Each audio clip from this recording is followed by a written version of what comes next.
जरा सोचो, इस पूरी दुनिया में तुम इकलौते जिंदा इंसान बच। और चलिए सुनते हैं हमारी आज की कहानी की शुरुआत होती है सैम नाम के एक सिंगर से जो पेरिस में रहता था। एक शाम वो अपनी पिछली गर्लफ्रेंड फैनी के घर गया क्योंकि उसकी कुछ गानों की टेप्स फैनी के यहाँ छूट गई थी। उस दिन फैनी के घर एक पार्टी थी जहाँ कई लोग आए थे, पर सैम को इस पार्टी में कोई दिलचस्पी नहीं थी, इसलिए उसने सीधा जाकर फैनी से टेप्स लौटाने को कहा। लेकिन फैनी अपने दोस्तों के साथ बिजी थी, इसलिए उसने सैम को इंतजार करने को कहा। फिर सैम एक कोने में बैठ गया और उसने थोड़ी शराब पी, लेकिन जब काफी देर बाद भी फैनी नहीं आई तो उसने जाकर फैनी से कहा कि मैं अपना सामान खुद ले लूंगा। फैनी ने बताया कि तुम्हारी टेप्स हॉल के आखिर में जो ऑफिस है ना, उसमें रखी हैं। सैम उस कमरे की ओर बढ़ा, लेकिन नशे की हालत में वो एक आदमी से टकरा गया। खैर, कमरे में पहुंचकर उसने टेप्स ढूंढी, पर तभी उसे एहसास हुआ कि उसकी नाक से खून बह रहा था। उसने तुरंत दरवाजा बंद किया और लेटकर आराम करने लगा। कुछ ही समय में दरवाजे के बाहर जोरदार आवाजें आने लगी, लेकिन सैम ने नशे में कोई ध्यान नहीं दिया और वहीं सो गया। अगली सुबह जब उसकी आंख खुली तो उसने अपना सामान उठाया और बाहर की ओर निकला, पर जैसे ही उसने दरवाजा खोला तो उसका दिल दहल गया। पूरा घर तहस नहस हो चुका था और जगह जगह खून के निशान थे, लेकिन सैम को वहां एक भी इंसान दिखाई नहीं दिया। फिर वो निचले माले पर गया तो उसने देखा कि फैनी और बाकी कुछ लोग रातों रात ज़ॉम्बीज में बदल गए थे। सैम ने फैनी को बुलाया तो अचानक सभी ज़ॉम्बीज एक साथ उस पर हमला करने दौड़े, पर सैम ने जैसे तैसे भागकर खुद को फैनी के घर में बंद कर लिया। उसे समझ नहीं आ रहा था कि आखिर ये सब हो क्या रहा है। तभी उसकी नजर सामने वाली बिल्डिंग पर गई जहां से कुछ लोग भागने की कोशिश कर रहे थे, लेकिन कुछ ही पलों में ज़ॉम्बीज ने उन्हें घेर लिया और बड़ी बेरहमी से मार डाला। ये सब देखकर सैम काफी डर गया और उसे समझ आया कि इस घर के बाहर निकलना मौत के मुंह में जाने के बराबर है। आखिरकार उसने घर की सफाई शुरू की और फर्श पर लगे खून के दाग धब्बे साफ किए, पर तभी अचानक एक जोरदार धमाके से जमीन हिलने लगी। फर्श पर एक छेद हो गया था जिसके अंदर उसने झांक कर देखा तो नीचे रहने वाला बूढ़ा आदमी भी मर चुका था। सैम जानना चाहता था कि आखिर ये माजरा क्या है, इसलिए वो एक पाइप के जरिए छेद को बड़ा करके नीचे पहुंचा। उसने देखा कि इस आदमी की पत्नी भी एक ज़ॉम्बी बन चुकी थी जिसे उसने रस्सियों से बांध रखा था। खैर, फिर सैम ने घर में मौजूद सारा राशन इकट्ठा किया और सुरक्षा के लिए उस बूढ़े आदमी की बंदूक भी ले ली। जल्द ही उसने सभी कमरों से काम का सामान उठाया और फिर इस माले में मौजूद सभी घरों की तलाशी ली। इसके बाद वो लिफ्ट से फैनी के घर जाने लगा, लेकिन लिफ्ट में एक बूढ़ा ज़ॉम्बी पहले से मौजूद था। सैम को उससे कोई खास खतरा महसूस नहीं हुआ, इसलिए उसने उसे मारा नहीं, लेकिन दरवाजे पर अपनी बेल्ट बांध दी ताकि ज़ॉम्बी बाहर ना आ सके। इसके बाद हम देखते हैं कि हजारों ज़ॉम्बीज ने पूरे पेरिस पर कब्जा कर लिया था। वो हल्की सी हलचल सुनते ही हमला करने पहुंच जाते थे। अब सैम के पास बातचीत करने को कोई नहीं था, इसलिए उसने अपने ही पुराने गाने सुनकर मन बहलाया। फिर उसने हिसाब लगाया कि उसके पास कितने दिन का राशन बाकी है। बाद में वो अकेलेपन से इतना परेशान हो गया कि वो गुस्से में जोर जोर से ड्रम्स बजाने लगा। शायद वो ये नहीं जानता था कि इसकी आवाज सुनकर ज़ॉम्बीज उस तक भी पहुंच सकते हैं। खैर, फिर कई दिन तक सैम यूं ही ड्रम बजाकर और नकली बंदूक से ज़ॉम्बीज को डराकर अपना गुजारा करता रहा। बाद में जब सैम नहा रहा था तो अचानक पानी बंद हो गया।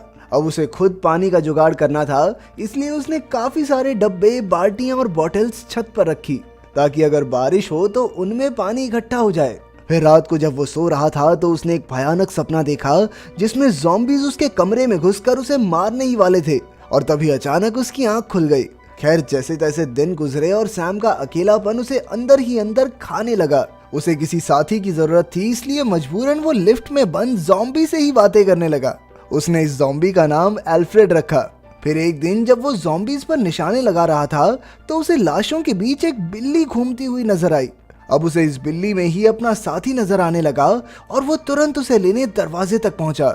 उसने खाना दिखाकर बिल्ली को बुलाया, लेकिन वो दूसरे रास्ते निकल गई। आखिरकार सैम खुद उसे पकड़ने बाहर निकला, लेकिन उसी पल कई ज़ॉम्बीज ने एक साथ उस पर हमला बोल दिया। खुशकिस्मती से सैम ने ऐन वक्त पर बिल्डिंग में घुसकर अपनी जान बचाई। बड़ी मुश्किल से उसकी जान बची थी, इसलिए उसने गुस्से में आकर उस बिल्ली को गोली से उड़ा दिया।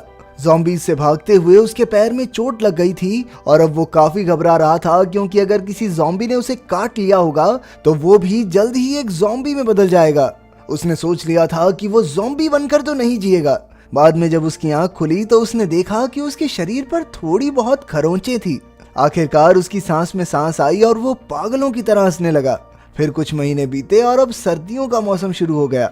अब सैम को गर्माहट की जरूरत थी, इसलिए उसने जुगाड़ लगाकर घर में आग जलाई और गर्म पानी से नहाकर उसकी थोड़ी थकान दूर हुई। इतने समय से अकेला रहकर अब सैम अपना मानसिक संतुलन खोने लगा था। उसने शराब पीना शुरू कर दिया और अब वो अक्सर एल्फ्रेड पर अपना गुस्सा निकालने लगा। एक दिन सैम को एहसास हुआ कि उसने काफी समय से कोई इंसान या ज़ॉम्बी नहीं देखा था। अब उसने ड्रम बजाकर चेक करने का फैसला किया, पर कुछ ही पलों में सैकड़ों ज़ॉम्बीज उस पर हमला करने दौड़े। वो तो एक दूसरे पर चढ़कर उसे पकड़ना चाहते थे, पर सैम बिना खतरे की परवाह किए गुस्से में आकर लगातार ड्रम्स बजाता रहा। फिर रात को जब वो सो रहा था तो अचानक बाहर से आवाजें आई और उसकी नींद खुल गई। उसने तुरंत अपनी बंदूक उठाकर दरवाजे पर गोली दाग दी। फिर जब उसने दरवाजा खोलकर देखा तो उसके पैरों तले जमीन खिसक गई।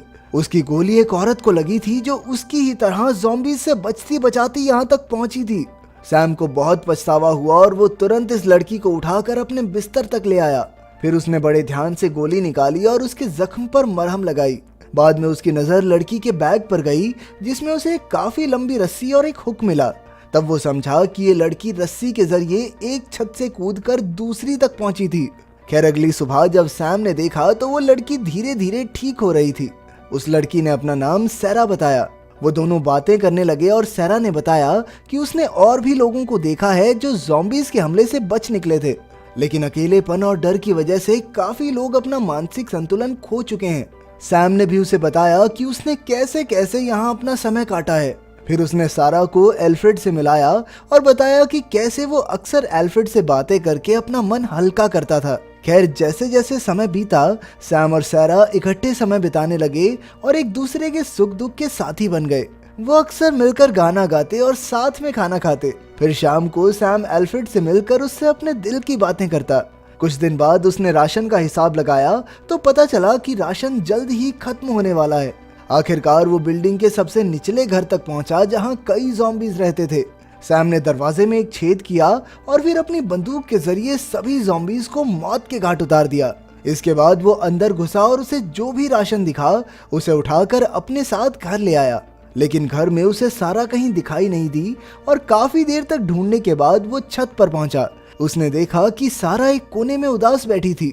उसका मानना था कि अगर वो यहीं पड़े रहे तो वो कभी ये बात नहीं जान पाएंगे कि क्या इस भयानक दुनिया के आगे भी कोई सुरक्षित जगह है। इसलिए अब उसने यहाँ से जाने का फैसला कर लिया था। सैम ने उसे रोकने की बहुत कोशिश की, लेकिन सैरा अपना मन बना चुकी थी। सैरा ने उसे कहा भी कि अगर तुम यहाँ से नहीं निकले तो या तो मारे जाओगे या फिर पागल हो जाओगे, पर सैम उसकी बात अनसुनी करके गुस्से में वहाँ से चला गया। बाद में उसे अपनी गलती का एहसास हुआ और वो सैरा से माफी मांगने गया, लेकिन जैसे ही वो कमरे में घुसा तो उसने देखा कि सैरा बिस्तर में बेजान पड़ी थी। तब ये खुलासा होता है कि अब तक सैम ने सैरा से जो भी बातें की थी वो सिर्फ उसका वहम था। असल में वो तो उसी दिन मर गई थी जब सैम ने गलती से उसे गोली मार दी थी। ये सब देखकर सैम का दिल दहल गया और उसने हिम्मत करके सैरा की लाश पर सफेद चादर बिछाई। इसके बाद उसने सैरा का बैग खोला तो उसे एक कैमरा मिला जिसमें सैरा के परिवार की तस्वीर थी। आखिरकार सैम ने सैरा की सलाह मानने का फैसला किया और इस बिल्डिंग से निकलने की तैयारी करने लगा। निकलने से पहले उसने अपनी सारी गानों की टेप्स जला दी और अपनी पूरी जिंदगी को अलविदा कहा। इसके बाद उसने एल्फ्रेड को भी रिहा कर दिया और वो भागकर एक घर में छुप गया, जिसके बाद सैम ने उसे बाहर से बंद कर दिया। लेकिन जल्द ही जलती टेप्स के धुएं से बिल्डिंग का फायर अलार्म बजने लगा और उसकी आवाज सुनकर सैकड़ों ज़ॉम्बीज ने घर पर हमला कर दिया। वो दरवाजा तोड़कर जबरदस्ती अंदर घुस आए। सैम ने उनमें से कुछ को तो मार डाला, लेकिन वो इतने सारे ज़ॉम्बीज का सामना नहीं कर पाया। अब उसके पास कोई चारा नहीं था, इसलिए वो लिफ्ट की सलाखों से ऊपर चढ़ता हुआ छत तक आ पहुंचा। लेकिन एक ज़ॉम्बी भी उसके पीछे यहाँ तक आ गया था। तब सैम ने एक पत्थर से मारकर उसे हटाया और जैसे तैसे छत पर पहुंचा। आखिरकार उसने सामने वाली बिल्डिंग पर रस्सी फेंक कर अटकाई और उसके सहारे कूद पड़ा। लेकिन जैसे ही उसने गली पार की वो सीधा बिल्डिंग की दीवार से टकराकर हवा में ही बेहोश हो गया। कुछ पलों बाद जब उसे होश आया तो उसने अपनी पूरी ताकत जुटाई और जैसे तैसे छत पर चढ़ गया। यहाँ से उसने पूरे पेरिस का नज़ारा देखा और तब तक आगे बढ़ते रहने का फैसला किया जब तक वो अपनी तरह और इंसानों को नहीं ढूंढ लेता।